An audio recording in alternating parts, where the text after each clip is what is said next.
මේ තමයි පින්වත් මිනිස්සයා මේ අලි රාජයා යන එන මන් නැතුව ඇවිල්ලා වත්තට ආපුවාම එතන ඉඳන් මෙයා කියයි මොකද උනේ කියලා මේ ඉන්නේ පින්වන්ත මිනිස්සයා මොකද උනේද? පැය 12ට විතර තමයි අපි වත්තට ආවේ. ඊට පස්සේ එහෙට පිට ගියා. මල්ලි රත්න දෙක තුනක් දැම්ම ඊට පස්සේ මං කව දාන්න එපාය. ඔව්. යන්න එන්න බෑ. පර නැති ඉඳන් මං එහෙම තිබ්බා. අපේ ගෙවල් කිට්ටුවට බැවිලා අම්ම කාට හේතුලා හිටියා. ඊට පස්සේ පාන්දර විතර 5 පාරට විතර ඇති. 5:08ට විතර. ඊපස්සේ ගන්ධ බැරි ගතිය තිබ්බේ වෙලාවේ.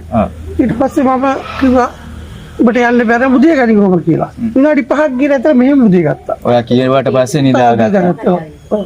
ඒක තමයි යාට තේරෙනව නේද? ඒක තමයි මෙතන තැන හොඳයි කියලා ඒ සතර තේරෙන්නේ නැති. ඒක තමයි උතුම දේවල් වෙනවා අපි හිතන්නේ නැති දේවල් වෙනවා. ඉතින් මෙයාගේ පුණ්‍ය කර්මය අද දවසේ ඔබ මොකද්ද මෙයා වෙනුවෙන් කරන්න බලාපොරොත්තු? හාමුදුරුවන්ලා අටපිරිකර පූජා කරලා ඒ වැඩේ කරලා ඉන්න එන කට්ටියට සංග්‍රහයක් කරලා තමයි මෙයාට පින් සිද්ධ වෙන්න එක්තරා බලාපොරොත්තු. මේ වෙනකොට 500කට ලෑස්ති කරලා තියෙනවා එයා එන අයට සංග්‍රහ කරන්න බනිස් බීම.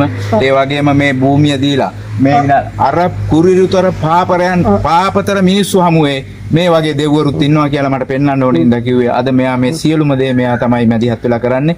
එයාට මෙතන ඉඳ දීපයකම ඒ පිනම ඇති ඔබතුමාට. ඉතින් අපි ඉස්සරහදී මේ වැඩේ ලස්සනට කරමු.